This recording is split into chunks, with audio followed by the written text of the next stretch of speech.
estamos entusiasmados de poder seguir este camino en las meditaciones que el Padre Alberto muy amablemente nos ha expuesto en estos viernes de Cuaresma. Todavía seguimos en este camino hacia la Pascua y sin duda la manera en que los santos padres de la Iglesia nos ayudan a ir profundizando en la riqueza de este tiempo, pues ha sido una luz muy, muy bella para los que estamos dispuestos a vivir con intensidad esta experiencia penitencial. Le agradecemos mucho al Padre Alberto que continúe animándonos en esta experiencia que él mismo ha hecho de profundizar en la vida y en la espiritualidad de los padres, y ahora nos lo comparte, y estamos agradecidos como comunidad de poder pues tener esta bella oportunidad un rato estas tardes de viernes.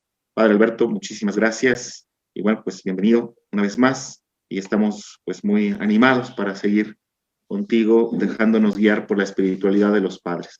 Muchísimas gracias y bienvenido. Gracias, Padre Carlos. Siempre es un gusto compartir contigo esta misión evangelizadora. Y bueno, pues también saludo a los hermanos, amigos que nos siguen en estas charlas. Sí, como bien decía el Padre Carlos, pues esta es una oportunidad para edificarnos espiritualmente en el misterio de Cristo. Pues bien, hoy quiero ofrecerles este tema de la reconciliación que nos lleva hacia el verdadero propósito de nuestro Señor Jesucristo en su misión redentora, salvadora. Antes de mostrarles un par de lecturas que quiero hacer junto con ustedes, quiero poner un poco el contexto. La vida de la Iglesia en el siglo IV, donde se desarrolló más esta reflexión espiritual, tiene que ver con algunos acontecimientos que habían dividido a la Iglesia, sobre todo a propósito de las herejías que se habían manifestado para la confusión de los fieles. Digo, una herejía no es que sea una cosa demoníaca, pero sí es una doctrina errónea que trae como consecuencia la falsedad de un mensaje, y en esa coyuntura los teólogos quisieron enderezar el sendero para mostrar que tendríamos que acudir a la verdad completa. Y ante todo, había dos herejías que eran muy influyentes. Una que decía que la humanidad de Cristo era aparente, que Él era Dios y la humanidad pues simplemente era un modo de expresarse, y que por lo tanto eso no justificaba el hecho de que Cristo muriese por nosotros. Y se murió, más bien utilizó su gran poder para manifestar su gloria. Pero esto trae como consecuencia que no se asume la naturaleza humana y por lo tanto no hay salvación de la naturaleza humana. Y bueno, para nosotros a lo mejor ese es un tema que pues lo pasamos de largo porque estamos más bien vinculados al aspecto espiritual de la muerte de Cristo como una muerte ejemplar. Pero hoy más que nunca tenemos que pensar que no, que tenemos que volver al planteamiento de que la redención, la obra del amor de Dios, es rescatar la naturaleza humana, incluido el cuerpo y todas las funciones que tiene el ser humano. La segunda herejía fue el arrianismo, que ésta se atrevió a negar la divinidad de Jesucristo. Esta llegó a ser al contrario. En lugar de decir Jesús es Dios, estos decían, es un hombre, es inferior al Padre, no es eterno, es una criatura hecha en el tiempo. Por eso es que en el credo confesamos, cuando lo recitamos, engendrado, no creado, de la misma sustancia del Padre, ya que estos arrianos pues habían subordinado mucho a la persona divina de Jesús. Entonces, los santos padres, sobre todo los padres orientales, los de lengua griega, hicieron un gran edificio teológico para demostrar, con razones racionales también, que teníamos que explicar mejor la doctrina en torno a Jesús. Si no, no estamos comprendiendo la dimensión de la salvación de Cristo. Y por eso también hoy voy a mostrarles 3 lecturas de 3 padres occidentales, de los más renombrados en la patrística, 3 doctores que son también muy apreciados, que son San Ambrosio, San Agustín y San Gregorio Magno, que nos explican con bellas palabras y sobre todo con ideas muy profundas de la fe, cuál es el verdadero sentido de la reconciliación. Mire, nosotros entendemos la reconciliación como el estar en paz con el hermano, perdonarle. Sí, desde un punto de vista fraterno, pues en efecto, esto es la reconciliación. Pero estamos hablando de que Dios nos reconcilió consigo y por eso tenía que pagar un precio para que toda la naturaleza se restaurara y para que cuando lleguemos a la patria eterna, sí llevemos esa divisa, ese pago justo que Jesús pagó por nuestra salvación. Entonces estamos viendo que la reconciliación es un hecho divino, trascendente, sobre el cual tenemos que reflexionar un poquito más para que tenga sentido el hecho de celebrar y contemplar el misterio de la pasión, muerte y resurrección de nuestro Señor. De lo contrario, la reconciliación solamente queda en un plano humano. Y ahora a nosotros nos toca profundizar el misterio de esta donación que Cristo hizo para que el género humano tuviera vida. Bueno, pues sin más rodeos voy a compartirles aquí la pantalla. Si me dan permiso de entrar para entrar, porque aquí necesito el texto. Bueno, en lo que nos dan permiso, entonces voy a abrir aquí mi texto y se los voy a ir explicando. ¿Ya se pudo? Bueno. A ver, vamos a ver. Bueno, entonces aquí les voy a leer una primera comentario que hace San Ambrosio de Milán al Salmo 48, que precisamente habla de la reconciliación que Cristo nos trajo por medio de su sangre. Creo que ya puedo compartir. Muy bien, aquí está. Bien, entonces aquí vamos a ir leyendo. Ahora no se los presento en diapositiva, porque son unos textos un poquito más amplios y aquí los voy a ir leyendo y comentando. Me permito leer. Cristo, que reconcilió el mundo con Dios personalmente, no tuvo necesidad de reconciliación. Fíjense cómo Él no necesita que alguien pague por su salvación, porque pues Él es Dios y es el hombre perfecto. Continúa diciendo San Ambrosio. Él no tuvo ni sombra de pecado, no podía expiar pecados propios, porque no tenía pecado. Y así cuando le pidieron los judíos la didracma del tributo, la moneda, que según la ley se tenía que pagar por el pecado, preguntó a Pedro, ¿qué te parece, Simón? Los reyes del mundo, ¿a quién le cobran impuestos y tasas? ¿A sus hijos o a los extraños? Contestó, a los extraños. Jesús le dijo, entonces los hijos están exentos. Sin embargo, para no escandalizarlos, ve al lago, echa el anzuelo, coge el primer pez que pique, abre la boca y encontrarás una moneda de plata. Cógela y págales por mí y por ti. Fíjense, Jesús sabe que tiene que cumplir la ley y lo hace porque en realidad Él supera la ley. Y así el cristiano también sabe que como ya está justificado por la justicia de Cristo, puede cumplir cualquier precepto porque es un precepto de bien y también es una contribución que ayuda a su propia vida. Pero aquí lo que hago en énfasis, o pongo de énfasis, es el hecho de que se paga por el pecado. Cristo no paga por sí mismo, paga por los hombres. Dio a entender con esto que él no estaba obligado a pagar para expiar pecados propios porque no era esclavo del pecado, sino que siendo como era hijo de Dios, estaba exento de toda culpa. Pues el hijo libera, pero el esclavo está sujeto al pecado.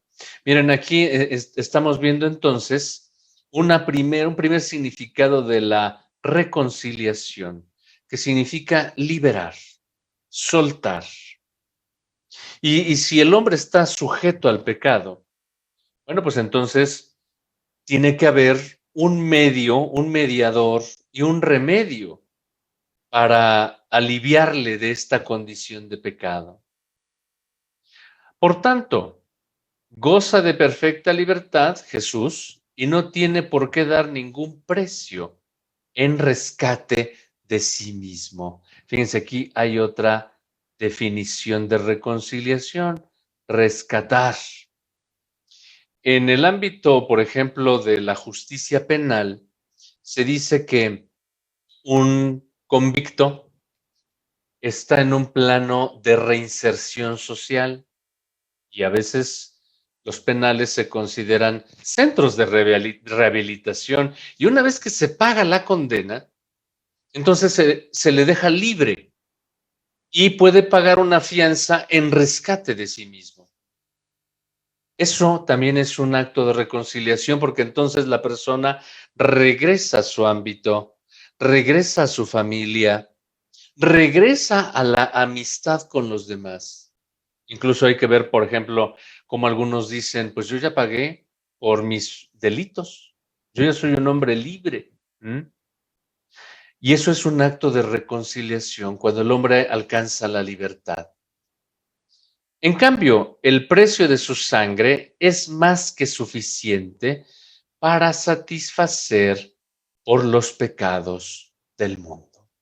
Entonces aquí está la verdadera razón teológica, espiritual, religiosa de la reconciliación de Cristo. Él derrama su sangre para perdonarnos, liberarnos, rescatarnos. Esa es la reconciliación que Dios quiere para con los hombres, porque el hombre se había alejado de Dios, prefirió hacerle caso al demonio en el paraíso terrenal. Quiso el hombre sentirse más que Dios y perdió su amistad. Por eso Dios dice, bueno, voy a rescatar a estas criaturas mías que se perdieron y cayeron esclavos de su mismo egoísmo. Por eso Cristo nos viene a lavar con su sangre.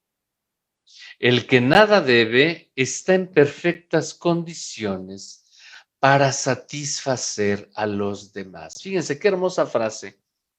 Jesús es el hombre perfecto. Él tiene las condiciones del justo que viene a pagar por los injustos.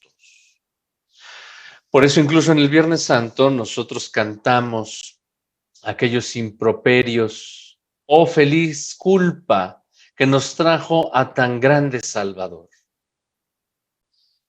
Pero aún hay más. No solo Cristo no necesita rescate ni propiciación por el pecado, sino que esto mismo lo podemos decir de cualquier hombre, en cuanto que ninguno de ellos tiene que expiar por sí mismo, ya que Cristo es propiciación de todos los pecados y Él mismo es el rescate de todos los hombres. Es decir, los hombres no podemos pagar, pero Cristo sí paga por todos. Por eso aquí también tendríamos que enfocarnos más que la reconciliación es un valor de la misericordia de Dios, porque nosotros por nuestros propios méritos no podemos autojustificarnos, no podemos darnos ese precio. Incluso el mismo Pablo decía, si yo hablara las lenguas más extrañas, si yo me dejara quemar vivo, pero no tengo amor, nada soy. Pero además del amor necesitamos de la gracia santificadora de Cristo, que Él ha pagado por todos los hombres. Y por eso aquí dice San Ambrosio, ¿quién es capaz de redimirse con su propia sangre? Después que Cristo ha derramado la suya por la redención de todos, ¿qué sangre puede compararse con la de Cristo? ¿O hay algún hermano que pueda dar una satisfacción mayor que la que personalmente ofreció Cristo? El único que puede reconciliar el mundo con Dios por su propia sangre. ¿Hay alguna víctima más excelente? ¿Hay algún sacrificio de más valor? ¿Hay algún abogado más eficaz que el mismo que se ha hecho propiciación por nuestros pecados y dio su vida por nuestro rescate? Bueno, pues miren, aquí está muy claro que el proceso de reconciliación tiene que pasar por la sangre de Cristo y entender su misterio de entrega eficaz, porque Él intercedió por nosotros. Por eso en el acto del perdón humano, en el acto de la reconciliación fraterna, siempre tenemos que pensar que el cristiano, el hombre de fe, piensa en la sangre de Cristo, que ya hubo un acto eficaz, no ejemplar, porque no solamente es un ejemplo, esto ya nos capacita cada creyente a estar dentro de este misterio, así como cuando fuimos bautizados, la gracia del sacramento nos marcó para ser hijos de Dios y templos del Espíritu Santo. Pues cuando yo quiero reconciliarme con un hermano, me siento en la capacidad de decir, como la sangre de Cristo lavó mis ojos, lavó mi corazón, lavó mis sentimientos, purificó todo mi pecado. Por eso soy capaz de ser un hermano con los que me ofendieron. Solamente así podemos entender el acto de la reconciliación. Porque miren, de alguna manera política y cómoda, decimos, bueno, pues yo no me llevo muy bien con mi hermano, pero voy a hacer un pacto de no agresión. Él por su lado y yo por el mío. Que él no se meta conmigo y yo no me meto con él. No, pues eso no es un acto cristiano. ¿Mm? Porque no estoy reconociendo la sangre de Cristo que a mí ya me capacitó para hacer ese acto de que aquel hermano con el que me enojé, con el que tengo una diferencia, con el que a lo mejor todavía siento alguna desconfianza, lo debo hacer nuevamente mi hermano. Fíjense, esa es la gran diferencia de la reconciliación humana y cristiana. Porque miren, a veces se piensa que la reconciliación es fumar la pipa de la paz. Y cada quien por su lado, ¿no? Es el que yo con la sangre de Cristo, con esa fuerza universal, yo ya soy capaz de restablecer las relaciones. Recordando además que Jesús dijo, el que no perdone de corazón a su hermano no puede entrar en el reino de los cielos. Y esa actitud nos las regala la sangre de Cristo. Fíjense, cuando nosotros comulgamos, bueno, generalmente los fieles comulgan solo el pan, la carne de nuestro Señor, no la sangre, aunque están incluidos en las mismas especies. Tienen que saber que esa sangre lo lava y lo capacita. También la carne de Cristo. No hace falta, pues, propiciación o rescate para cada uno, porque el precio de todos es la sangre de Cristo. Con ella nos redimió nuestro Señor Jesucristo, el único que de hecho nos reconcilió con el Padre. Fíjense, por eso todos los días sí le tenemos que pedir al Señor que nos perdone, pero que nos restablezca en la paz con Él. Que tengamos una amistad cada vez más íntima con el Padre, que no haya diferencias. Porque si no estamos reconciliados en este sentido espiritual, no podremos cumplir la voluntad del Padre. ¿Por qué? A veces nos sentimos más pecadores y más culpables porque nos sentimos en la incapacidad que rehacer la relación con Dios como sus hijos, porque en el fondo quizás nos resistimos a obedecerle. Entonces no estamos reconciliados. Es como cuando un papá le dice al hijo, hijo, obedéceme. Y el hijo dice, no, padre, yo no tengo tiempo. Hay distanciamiento y el padre pues se siente decepcionado por el hijo y no lo siente cercano. Y el hijo, a lo mejor reconociendo con pena que no le obedeció a su padre, no se acerca con su padre. No hay reconciliación, no hay unión, no hay relación. Por eso el cristiano siempre tiene que estar pidiendo que Jesucristo nos reconcilie con el Padre, que comprendamos el esfuerzo y el don de su sangre que nos vincula más con Dios para hacer la voluntad del Padre. Y llevó una vida trabajosa hasta el fin, porque tomó sobre sí nuestros trabajos. Y así decía, venid a mí todos los que estáis cansados y agobiados, y yo los aliviaré. Entonces vean cómo nuestro Señor Jesucristo nos reconcilia para estar en paz con Dios, porque Él nos cura, porque Él nos lleva sobre sus espaldas. Pero tenemos que apreciar el don de su entrega, de su muerte, de su sangre y de su amor. Pero fíjense, para esto, vuelvo al pensamiento inicial. Tenemos que pensar que Jesús es verdadero Dios y tenemos que pensar que es verdadero hombre y que como hombre se sacrificó, ahora sí, para darnos la muestra de que la humanidad es capaz de hacer un sacrificio redentor. En el caso de Cristo es el único que nos redime porque su humanidad es perfecta. Por eso no tenemos que desaprovechar el hecho de que el Señor se entregó por nosotros. Y por eso, porque es verdadero hombre. Bien, pasamos a otro texto que es de San Agustín de Hipona. También él escribió un tratado sobre el Evangelio de San Juan. Y dice así, el medio que separa es el pecado. El mediador que reconcilia es el Señor Jesús. Dice, de balde os vendieron y sin pagar os rescataré. Es el Señor quien habla. Él entregó el precio, no en dinero, sino su propia sangre, pues nosotros continuábamos siendo esclavos y menesterosos. De este tipo de esclavitud solo el Señor puede liberarnos. El que no la sufrió nos libera de ella, pues es el único que nació sin pecado. Pues los niños que veis en brazos de sus madres todavía no andan y ya están cautivos. Heredaron de Adán lo que Cristo viene a desatar. También a ellos les llega, por el bautismo, esta gracia que el Señor promete. Del pecado únicamente puede liberar el que nació sin pecado y se constituyó sacrificio por el pecado. Acabáis de escuchar al apóstol. Actuamos como enviados de Cristo y es como si Dios mismo se exhortara por nuestro medio.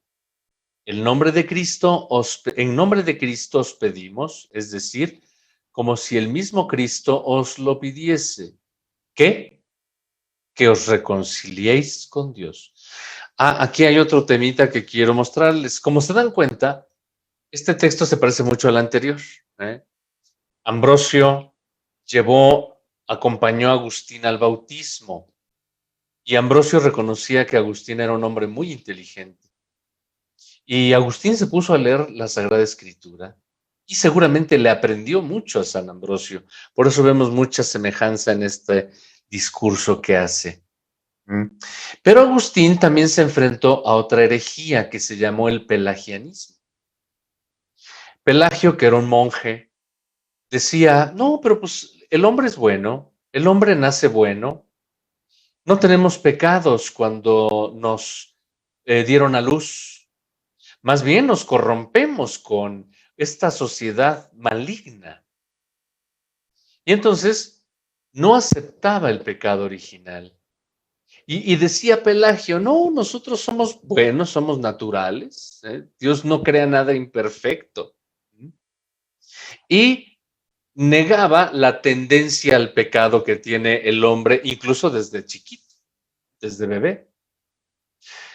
Pero Agustín se dio cuenta de esta tendencia porque la consecuencia es que el hombre al final, ¿qué acaba diciendo? No tenemos pecado.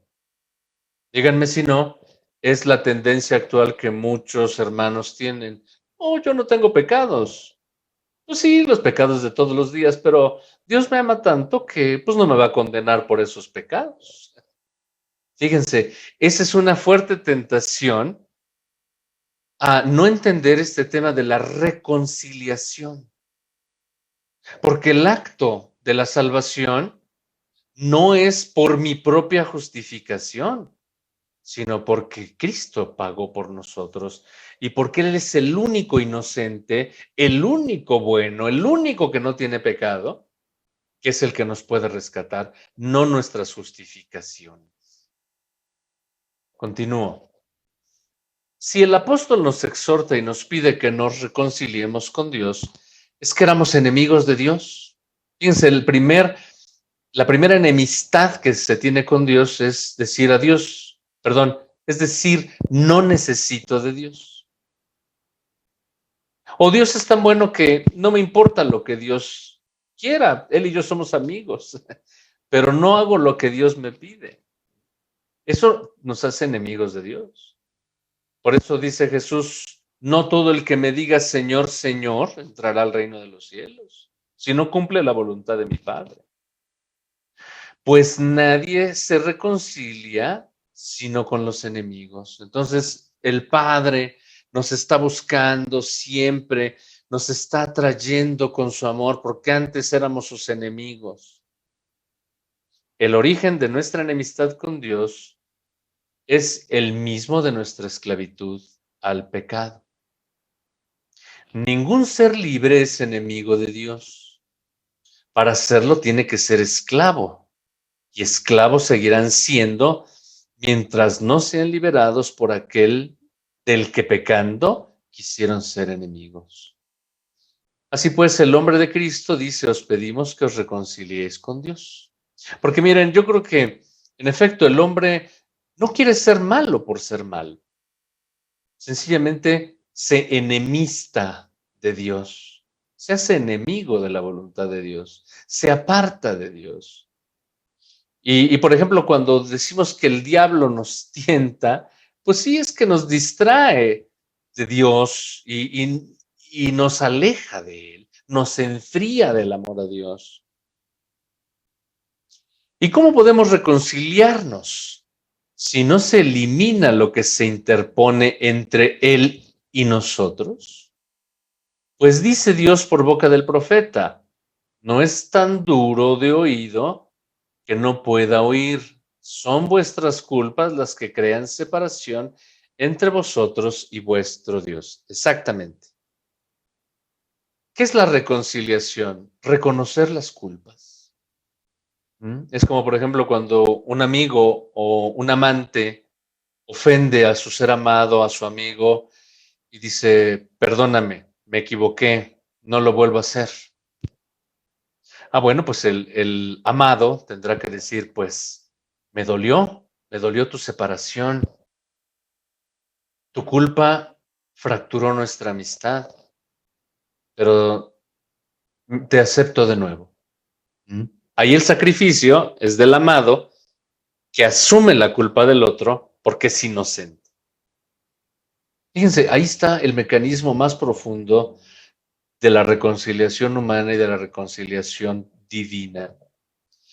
Por tanto, no es posible la reconciliación si no se retira lo que está en medio y se pone lo que en medio debe estar.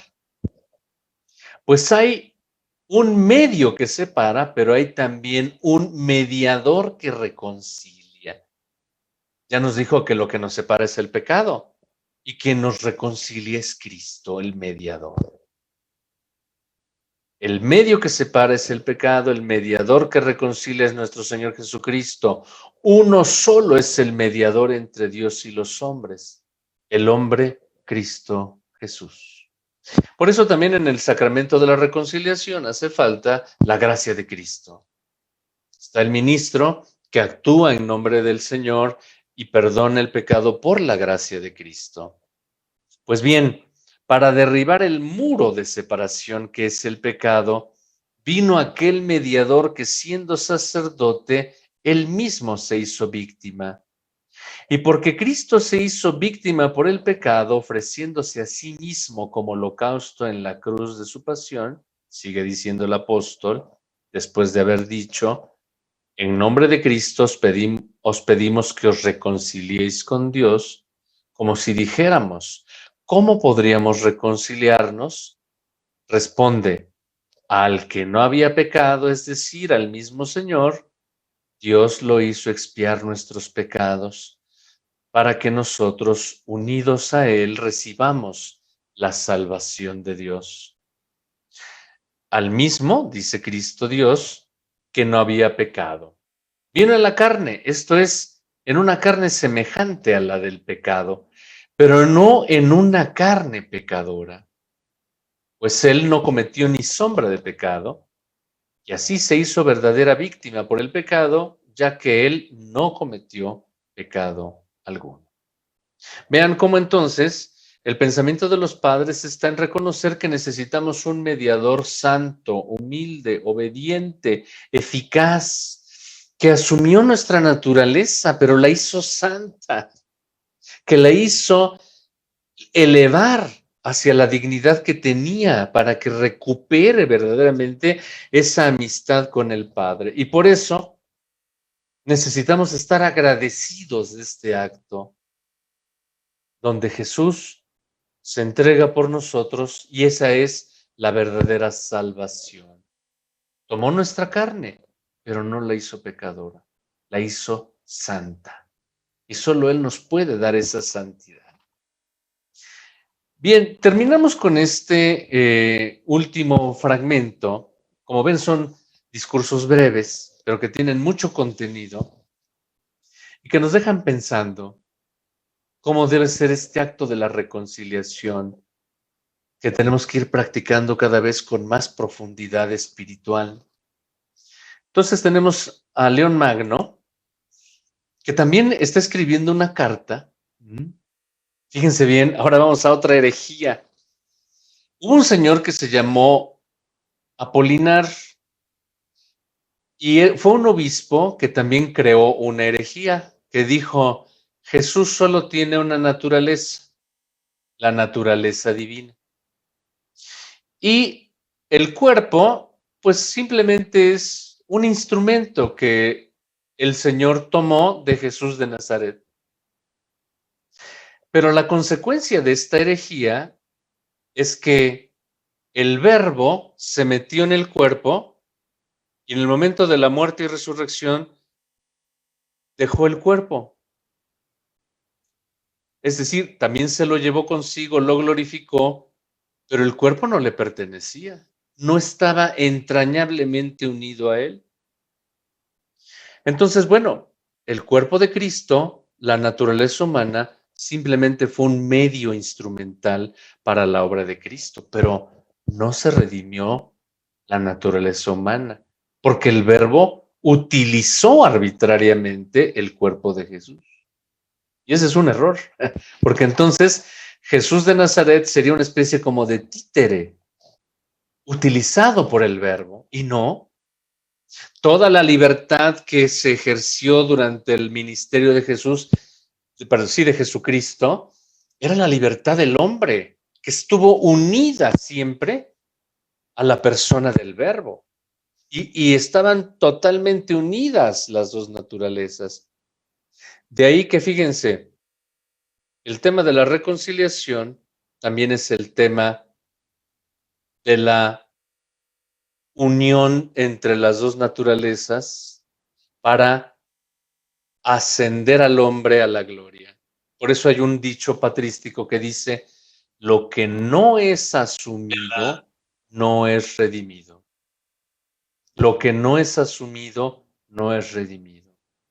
Si el Verbo no asume la carne y la naturaleza humana, no la redime. Y si la libertad humana no asume la voluntad del Padre, tampoco se redime.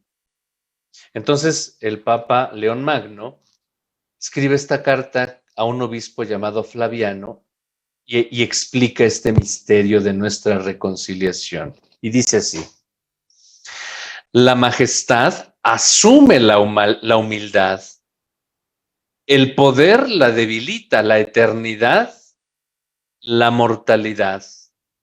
Y para saldar la deuda contraria por nuestra condición pecadora, la naturaleza invulnerable se une a la naturaleza pasible. Vean, ahí está lo que les decía, ¿no? Es una unión entre Dios y el hombre.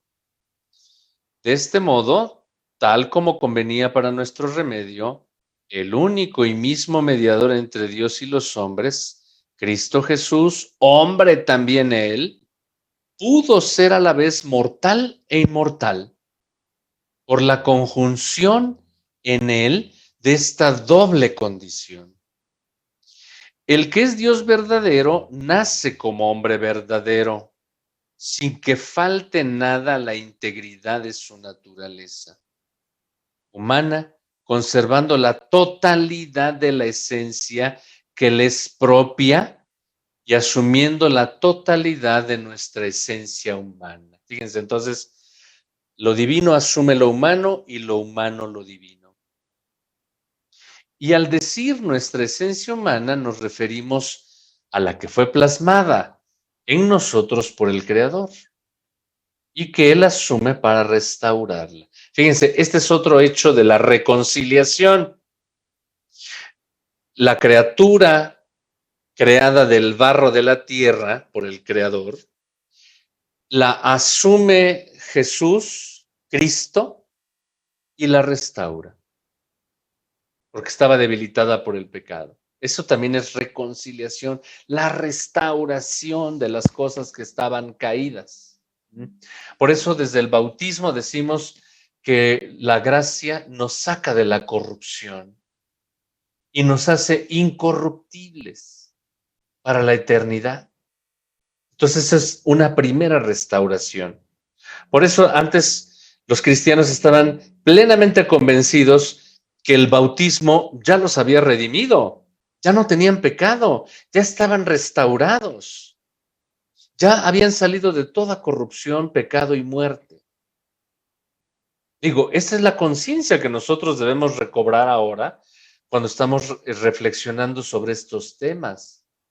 La reconciliación que Dios nos trae no solamente es decir, ya te perdono, eres mi amigo. No, nos está diciendo, vine a restaurarte, vine a perdonarte, vine a que cambie tu naturaleza para que seas más como yo, como el Hijo de Dios que se perfeccionó en la obediencia y en el sacrificio redentor. Esta naturaleza nuestra quedó viciada cuando el hombre se dejó engañar por el maligno. Pero ningún vestigio de este vicio original hallamos en la naturaleza asumida del Salvador. Él, en efecto, aunque hizo suya nuestra misma debilidad, no por eso se hizo partícipe de nuestros pecados. Claro, él como Dios era puro, era santo. Entonces, cuando tomó nuestra debilidad, era una santa debilidad. Y fíjense, ese es otro dato de humildad. Decir, bueno, pues yo soy ser humano, pero no permito el pecado. Y así el ser humano se conserva precisamente como Jesús, con una naturaleza no pecadora. En efecto, bueno, esto ya lo leímos. Tomó la condición de esclavo, pero libre de la sordidez del pecado, ennobleciendo nuestra humanidad sin mermar su divinidad, porque aquel anonadamiento suyo por el cual él, que era invisible, se hizo visible. Y él, que es el creador y señor de todas las cosas, quiso ser uno más entre los mortales. Fue una dignación de su misericordia, no una falta de poder. Por tanto, el mismo que permaneciendo en su condición divina, hizo al hombre, es el mismo que se hace el mismo hombre, tomando la condición de esclavo. Esto lo hemos escuchado de aquel himno de San Pablo, ¿verdad? De los filipenses. El que tenía condición de Dios tomó la condición de esclavo. ¿Mm? Pero después Dios lo glorificó, lo elevó y le dio el trono de gloria. Y así, el Hijo de Dios hace su entrada en la bajeza de este mundo, bajando desde el trono celestial sin dejar la gloria que tiene junto al Padre, siendo engendrado en un nuevo orden de cosas. En un nuevo orden de cosas porque el que era invisible por su naturaleza se hace visible en la nuestra. El que era inaccesible a nuestra mente quiso hacerse accesible. El que existía antes del tiempo empezó a existir en el tiempo. El Señor de todo el universo, velando la inmensidad de su majestad, asume la condición de esclavo. El Dios impasible e inmortal se digna hacerse hombre pasible y sujeto a las leyes de la muerte. Bueno, miren, estos temas, estos textos, tienen mucha riqueza teológica, como se pueden dar cuenta. Por eso he hecho un poquito los contextos de las herejías, de los errores que había antes, porque precisamente algunos pensaban que Jesús era una criatura, pero no, él estaba antes del tiempo, porque es Dios. Y a pesar de que era Dios, se dignó venir a nuestra realidad temporal, y eso no le afecta.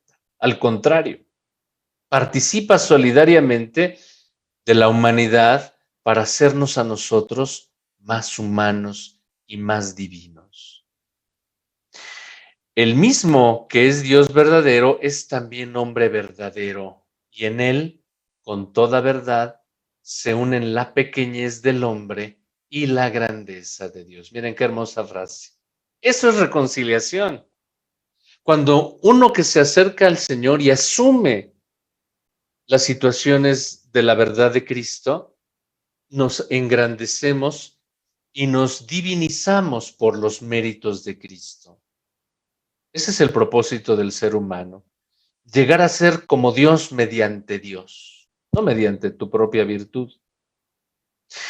Y fíjense cómo dice aquí San León Magno, ni Dios sufre cambio alguno con esta dignación de su piedad, ni el hombre queda destruido al ser elevado a esta dignidad. Por lo que les decía de este señor Apolinar que decía, no, el cuerpo de Jesús simplemente es un instrumento. No, también se dignifica el cuerpo. Fíjense, a veces tenemos un concepto de nuestro cuerpo como si fuera una cáscara, ¿no? Que hay que usar. Al final se queda aquí en la tierra. No, el cuerpo también va a resucitar. De hecho, de eso hablaremos la próxima semana. Cada una de las dos naturalezas realiza sus actos propios en comunión con la otra. A saber, la palabra realiza lo que es propio de la palabra y la carne lo que es propio de la carne. En cuanto que es la palabra, brilla por sus milagros. En cuanto que es carne, sucumbe a las injurias. Y así como la palabra retiene su gloria igual al Padre, así también su carne conserva la naturaleza propia de nuestra raza. Bien, hermanos, pues aquí está esta reflexión que nos ayuda a recuperar el sentido del término reconciliación. La reconciliación es volver a Dios, es aprovechar la sangre de Cristo, es entender su misterio de entrega, de muerte, porque Él paga el precio por nuestra salvación. Y terminan este texto de San León Magno. La misma y única persona, no nos cansaremos de repetirlo, es verdaderamente hijo de Dios y verdaderamente hijo del hombre. Es Dios porque en el principio ya existía la palabra y la palabra estaba junto a Dios y la palabra era Dios. es hombre, porque la palabra se hizo carne y acampó entre nosotros. Fíjense, aquí los santos padres siempre nos están repitiendo la Sagrada Escritura porque es la fuente de su reflexión y la fuente de nuestra salvación. Dejo de compartir el texto y simplemente concluyo exhortándolos a reflexionar sobre estos principios que nos ofrecen los santos padres, entendiendo que la reconciliación es el acto más amoroso de Dios y que nosotros tenemos que aprovechar esa capacidad de amor de Dios de una manera sobrenatural. Por eso nos cuesta a veces pensar en el perdón humano, en la reconciliación humana, porque pensamos que es por mis propios méritos, mis fuerzas. Pero no. La sangre de Cristo es la satisfacción de nuestros pecados. La muerte de Cristo es la que nos lava, la que se entrega como víctima propiciatoria para alcanzarnos los dones eternos. Es la más alta reconciliación. Y la obra del Cristo que santificó nuestra carne, que la hizo santa, es para enseñarnos y para llevarnos a la resurrección, para que también nosotros alcancemos la dignidad de la gloria en participación con la de Dios allá en el cielo. También nuestra carne se tiene que santificar. Bien dice Jesús, vengan a mí todos los que están fatigados, porque yo los voy a curar de sus pecados, de sus males. Yo soy el mediador. Pero además les voy a dar la virtud de que su carne descanse serena, que la carne se santifique, se dignifique, y como ya nos lo enseñó el Papa León Magno, lo divino se una al humano, y ese es el acto más grande de la reconciliación, porque ese es el proyecto divino, engrandecer a la criatura y vivir en la amistad con su Creador. Bueno, y eso también aplica en el trato fraterno con los hermanos, con todos los seres humanos en la vida cotidiana. Que aprendamos a ser reconciliadores a pesar de nuestras heridas, de nuestras desilusiones y pues de lo que nos ha dolido más.